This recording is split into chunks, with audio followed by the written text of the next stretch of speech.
All my life, I have been afraid of public speaking, and I still am.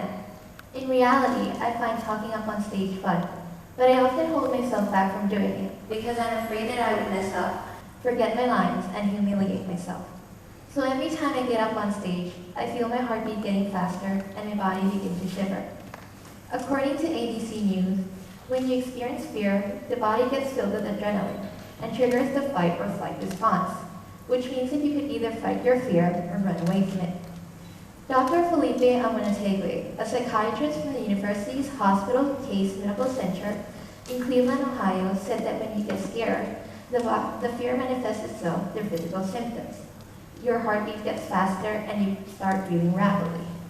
Because of this, I decided to find ways that can help me conquer my fear. According to Huffington Post, to conquer fear, you should think positively, exercise, or meditate. Mark Taylor, a psychologist in the U.S. Navy, made a study on Olympic athletes.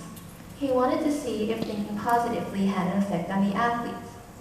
He found out that athletes who were optimistic were likely to cope with stress better than others and succeed. I tried calming myself down by doing these techniques, by breathing slowly and trying to stop myself from shivering. In addition to this, I started telling myself not to be afraid. I kept saying the word, "don't be afraid," over and over in my mind. But then I realized that these techniques did not work because once I stopped doing them, my body began to tremble and my heartbeat got faster again. This made me try to find other ways to conquer my fear. But after some research, I realized that fear was not meant to be conquered. According to Taylor Duval from the University of Nevada, Las Vegas, saying "don't be afraid" does not work because it is impossible to get rid of fear. Every time we confront our fears, we may either lessen them or amplify them, but we will still feel them. Fear is an emotion that we will constantly experience. What I should be saying to myself is, be afraid, but do it anyway. The more fear we feel, the more we need to do it, because fear can lead us to something important or amazing.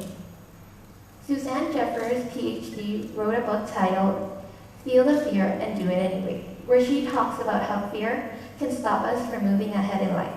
And the only way to move on is to, like the title states, feel the fear and do it anyway. Since then, when I have chances, I volunteer myself to go up on stage. I force myself to get out there and do something that I am not comfortable doing. Before going up on stage, I try to only focus on the performance and not think about the mistakes that could happen throughout the performance. I don't try to shield myself from fear anymore, because thinking about it would only make me more hesitant. Do not stop doing something because of fear. Face it and do it anyway. Fear, just like happiness and sadness, is an emotion that we will constantly experience. Nicole Cross once said, "Better to try and fail than not to try at all." So if you ever get the chance to try something different or something outside of your comfort zone, do it because it gives you the chance to try something new. You don't have to be great at it, just try it and maybe you enjoy it. Thank you.